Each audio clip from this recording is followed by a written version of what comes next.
Welcome to another Mama Presents. I'm Jason Schwartz. As you know, the Maui Arts and Music Association has all kinds of different guests. And today, we have a very special guest. We have Dr. Rick Sword. Many of you from Maui know Dr. Sword. You've done a lot of things here. Let's say hello here to all of you. Aloha. Welcome. Hey, Jason, thanks for having me today. Thank you for being on our show. You know, one of my good friends who came to me said, I want you to come and be involved and see this guy that's doing some terrific stuff. And when I heard the name Dr. Rick Sword, all I remember is I have this echo of so many people telling me you've been involved in helping in their lives. So your presence here on Maui is felt widely. I don't know how much of our audience that doesn't know you. You come to me with great credential. You're a psychologist and background. Maybe you can help me describe your background, because all I know is it seems like you've been all over the world helping people, and here helping a lot of veterans I know with stress and with relief from all kinds of things that are way over my head, you know, that are related to war and hurricane and strife. And I'd like you to sort of take the ball and kind of introduce to our audience who you are. If you help me? Well, I started out as an academic psychologist of teaching at universities and colleges. I taught at University of Florida Graduate School and University of Hawaii and in different institutions, and trying to help educate people and talk about how psychology can impact and improve their future. And from there I went into a clinical practice of helping individual and small groups of people deal with stress, and I got very interested in how traumas and different life experiences affect people and how we can help them overcome the bad things that happen to them and go to a brighter future. And in the course of that practice, it led me to the practice of disaster stress control. And I was doing this prior to 911, so when for the federal government with the National Disaster Medical System and Federal Emergency Management Agency. And so when they roll over and formed Homeland Security on 9/11/2001, I became a founding member of Homeland Security, and I've helped develop a lot of the disaster stress response for the federal government for natural and man-made disasters. Wow. When you say 911, for our audience, you mean the disaster of 9/11. When I think 911, when they talk about emergency, I always found that extraordinary that this problem happened on a day that had a significance in our culture already. Well, that was no coincidence. That was a contrived date. They planned that to be like that. So, you know, that's a whole other subject about who they is, but I tell you, it's not an easy job to make people feel safe and feel comfortable in delivering that safety. You know, it's a real tough balance being Homeland Security. I imagine there's a lot of stress that goes on with people dealing with helping people, never mind the people themselves that are in trauma. Well, it sort of forced our hand to develop new delivery systems of psychology to affect broader ranges of people. And that actually was a pivotal event in the development of psychology for the future, as it let us know that there's much more demand than we are currently able and capable of meeting. So that made us think, what else? What is the future? How can we get the message and the benefit of psychology out to a greater number of people in a more expeditious manner, especially when there's a pivotal event that upsets our entire culture and nation. I understand. And then subsequently from that, now we have war in Iraq, war in Afghanistan, Hurricane Andrew, Hurricane Katrina. After reading your resume, like I think I said to you, I started to get jet lag.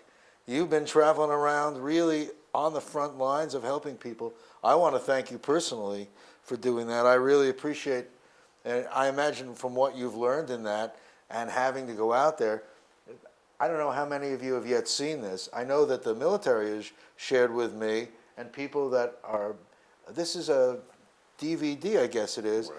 A Time for Reflection is a adjusting to the loss of a loved one. Lifehut.com. I guess it was this developed for the military? Well, we're developing applications. Actually, it started out for the government, for FEMA and national disasters, and trying to address mass incidences where a lot of people are affected, like Hurricane Katrina, like the September 11th, 2001 incident, or plane crashes, or hurricanes and large-scale disasters. How do we help a lot of people most efficiently? And this has brought us to what I believe is the new development for psychology in the 21st century. And this is how psychology is evolving to meet the new demands of the 21st century. Well, when I heard your name, Psyber, I thought, well, psychology has one of those, it could be CYBER, but it's also PSYBER. I thought that was a really clever and descriptive way. Cybercology. What is cybercology? Well, it's using media and cyberspace as a vehicle for psychology, and the blending of putting psychology into cyberspace and making it something that then is available to people in their own homes, in their own computers. Ah, so this can be delivered, I guess, there. I guess we're going to talk about that. I wonder what Freud would have thought of this. Here we are, psychology's gone through so many changes over these, I guess, couple of centuries right now. Things have really evolved. This is, in psychology, in delivering it this way, maybe you can kind of lead me through a history of psychology, because this really seems like a really significant breakthrough. Maybe it's coincidence. I don't know about coincidence anymore. Like you said, even with 9/11. This is a real rebirth into a new century. What was psychology like? I mean, it's gone through a whole evolution, hasn't it? Well, I break it down into basically three phases. One phase would be the pre-20th century, when we had the priest and the shaman, and people would go to their elders or to their priest, or in primal cultures to the shaman, to try to get answers and try to get relief for problems that come along in life. And these people helped. And then we started developing medical doctors, and how they spread off from the shamans, and we had the priest and the medical doctors, and then came along a couple of very important people in the beginning of the 20th century, which were Sigmund Freud, who developed insight and seeing how life experiences affect us and change us, and the Russian psychiatrist Pavlov, who let us know and made the discovery and determination that you can modify behavior by coupling different things together. You can actually engineer changes in behavior. So Freud believed you could change behavior through getting insight and understanding, so people understood what happened to them, and it was based originally on trauma and bad things happening to the people, and what he felt by talking about the trauma and learning how this affected their different parts of their psyche as he saw it, the id and the ego and the superego, and how those worked out, is what determined our behavior and who we are. And by understanding that, you could get rid of the problems and find more peace and understanding of yourself through the insight. And Pavlov says, well, you can just change. You can change your behavior by engineering it through classical conditioning. And so then that let us know we could train and change people's ways, and that much of behavior is actually learned. And so then Skinner came along in about the middle of the 50th century, of the 20th century, in the 50s, and explained to us that we could actually engineer and develop ways to change and shape behavior to be more socially acceptable and better for the individual. And so then we worked on that through observable behaviors, and then came along Aaron Beck and a group of people that sort of in a way, put together the insights of Freud, that insights and understanding, and they added common sense and straight talk to the behavior modification to create the cognitive behavioral therapy. And in that therapy, we learn that the fight or flight response is what gets us nervous and upset and causes the type A behavior of irritation, aggravation, anger, and impatience, and that we could learn to modify these behaviors and to ameliorate them through the cognitive behavioral therapy and relaxation training. And originally this was done by the doctor and the patient. Freud began it by talking and using back then hypnosis and through the work of Charcot and how to get people to relax and get out of the Through stress the work response. of, I'm sorry. A fellow named Charcot who developed the hypnosis. I see. And of teaching Now we know. people to Okay. relax and then own their own mental health. I That see. mental health is a natural part of our life, and all we have to do is relax and it will naturally emerge. We don't have to work for it or create it, that it's naturally part, and if we relax, it will float to the top, I see. just like a cork. And so now we've learned that through the power of computers and the internet, we can do this educational process through multimedia high-speed computing and then post those on internet and get them out to everyone. So delivery can be very, very wide and Very that's effective wonderful. and cost effective. So Wow. we've developed, for example, relaxation training for our troops actually in combat in Iraq called Relaxed and Ready, that they can tune into on their laptops in the battlefield and in the front and get the relaxation training and actually take the power of psychology to the battlefront lines, which has never been done before. Then we made relaxing messages for their families left behind and at home.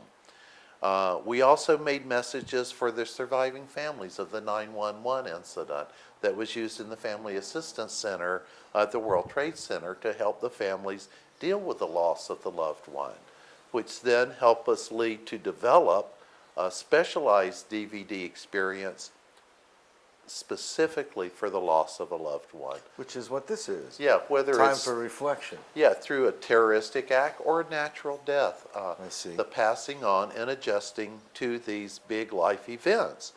Wow. So we see psychology developing from the priest and the shaman to the doctor in the professional setting, and then learning how the mind and the brain interact to form our reality. And then we learned that the human is more than just the piece of hardware like the computer.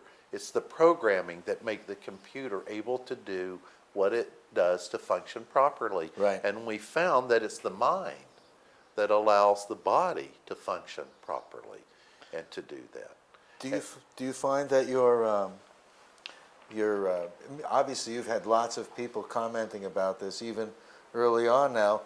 The military must really be an extraordinary help to people to have an extra friend in the field that's leading them through Well, this. we're learning to do that. My hope is there's a big problem that's emerging now of the troops returning home from Iraq, and a lot of problems with the post-traumatic stress disorder and the battle memories, and the VA says they're not prepared, they're not ready to deal with the high volume and with the degree of problems that are coming home. So we're offering to the VA, hey, try the media, and we're have offered them to set up on the VA website or to create media, web-based media to help the veterans to reach out to them at home so they don't have to come to the vet center or the VA. And we think that in the future, what I see is our ability to affect more people more cost effectively and make it home-based, and to take psychology to where they live and work instead of making them come and find us in our office. That's great. You know, as you're talking, I'm thinking about all the things that are so better delivered to a large audience over the power of the internet, and also understanding the sensitivity I feel as an individual, knowing that that I can, I imagine it's very satisfying to know you're helping so many people, because psychology is a very personal thing, and so seeing it over a medium that seems impersonal is surely an interesting balance. Have you looked at that much at all? Yeah, it's an extension and a tool. Like the psychiatrist helps people to relax and calm down by giving them drugs, and we are a drug society. But what we would like to do is use the power of the media and develop products, whether they be over the internet or DVD, to help using the principles of psychology and behavior to change people's behavior and not just use medication. People talk about the changing, the mind power and the changing of behavior through communication.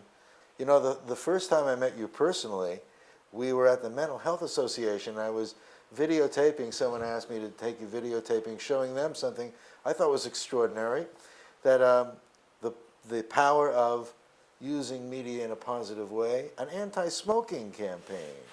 Yeah, That was something special. Yeah, we've been working on a way to use the media as a substitute behavior for smoking, especially in the youth. And this is part of what I see as the evolution of the future of psychology, where we can take the media and the emerging technologies such as iPods and make a nice music video for the youth, and to have with them positive suggestions and motivation to not smoke and to feel good and to get the same feeling they would through the use of the cigarette, through listening to media and through positive suggestion. So what we plan to do is to take and make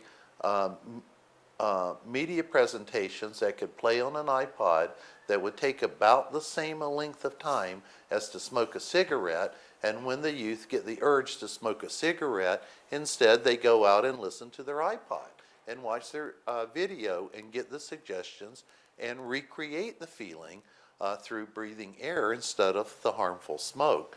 And our hope is that we could then test them for 6 months or a year, the length of the program, long enough to set them in not smoking, and if they remain not smoking for that period of time, to give them the iPod and to give them a reward for investing in their health. That's extraordinary. I think that's so positive.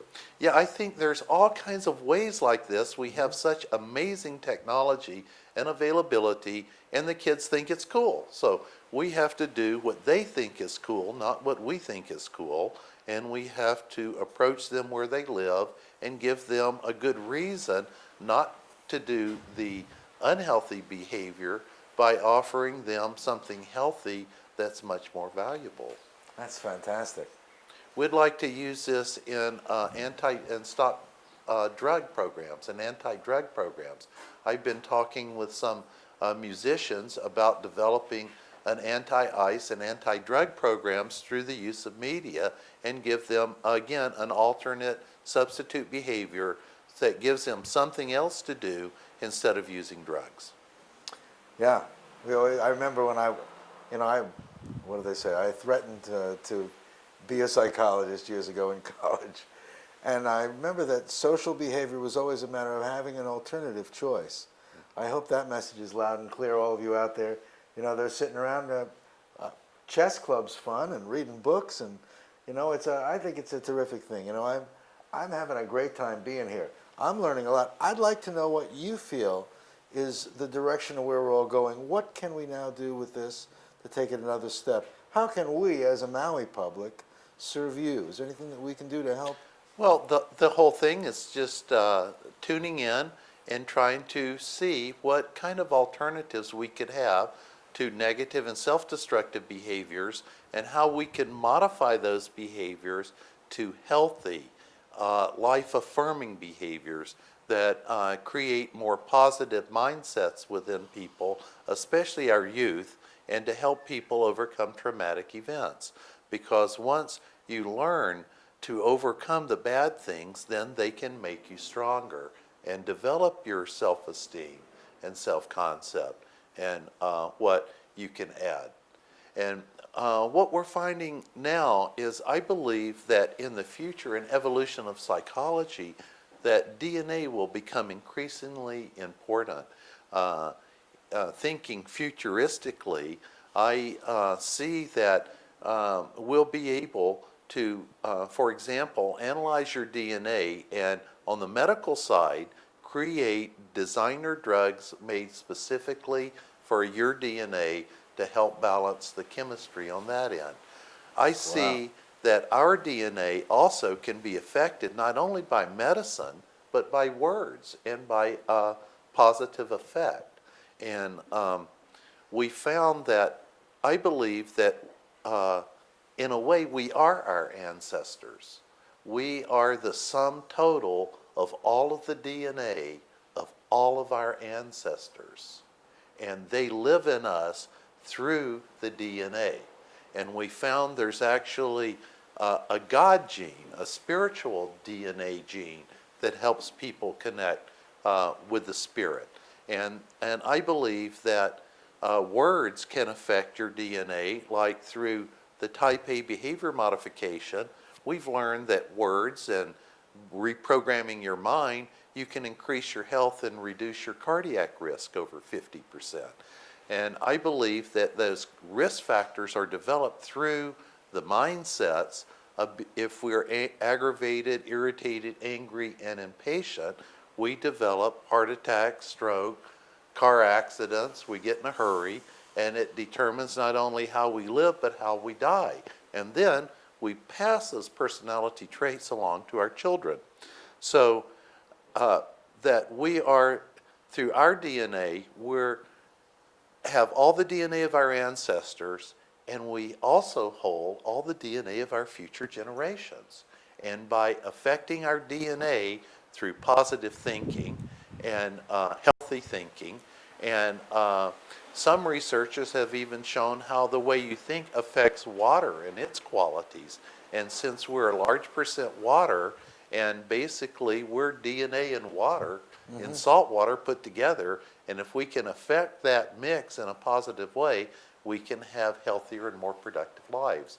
And what we're trying to do is figure out how to achieve that goal through the media and reaching out to large numbers of people, especially in times of crisis like the 9/11 incident or Katrina, and then also to help people, to give them something they can focus on every day to direct and control their minds in the most positive and productive means possible. And that's so very important, is not only to take the action and give them the tools, but create that self-sustainability in that person, you know, that they then use these tools so it becomes part of their very nature to understand and share that.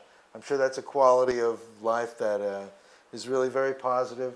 I guess you'd say a long-term benefit of this is a better, more gentle and loving world, you know, and that would be a nice thing to see more of. Creating a kinder and gentler future. Yeah. And I think we can artistically engineer the programming of our minds and direction of our lives if we so choose. And we can make that choice consciously and then use the tools of science and technology that's really, and base it on the ancient healing methods and the cultural diversity, and put that together. I think we have the psychology of the 21st century. Well, with the culture of Hawaiian as our host culture here, they've been a very good host to really bring those words into, you know, reality with aloha. I hope that we all can share that aloha. I know that you're a great representative to the world from Maui. I appreciate all the work that you've been doing. Thank you. I would really love to be able to help. I hope that our audience here will share this about, I guess it's important to give a couple of website addresses and ways that you might be contacted, if that's comfortable. Yeah, we can be contacted through lifehut.com, Lifehut. There it is. And what Lifehut is our website that we present these media and relaxation experiences free to the public. we are just putting them out there so people can take advantage of them and utilize them. And These are available through the website or no?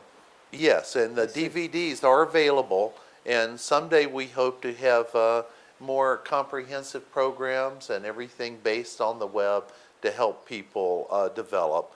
And as I see psychology emerging and developing, basically from the doctor-patient relationship and through a single culture to a relationship through the high-speed computing through the internet for a doctor to reach many, many people and affect their change and focus on the cultural diversity of all of the people that make up our fine country, and also see how we can affect the DNA and the basic way your body functions and your mind is, to find an integration of your mind, body, and spirit so that you can create a brighter future.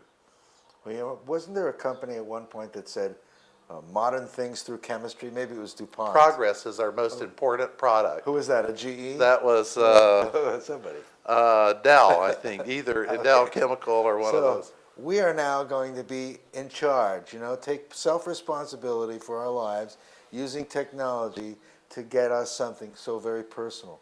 It's really a pleasure. Thank you for being with us. All right. Thank you very much, Jason. You're welcome. I hope that everyone enjoyed being here with me and Dr. Rick Sword. If you need to contact or any other questions, you always can contact them through me and us here at the Dreammakers Foundation, Maui Arts and Music Association. It has really been a great pleasure. Thank you. Hope you'll see us again. Aloha. Aloha. Hang loose.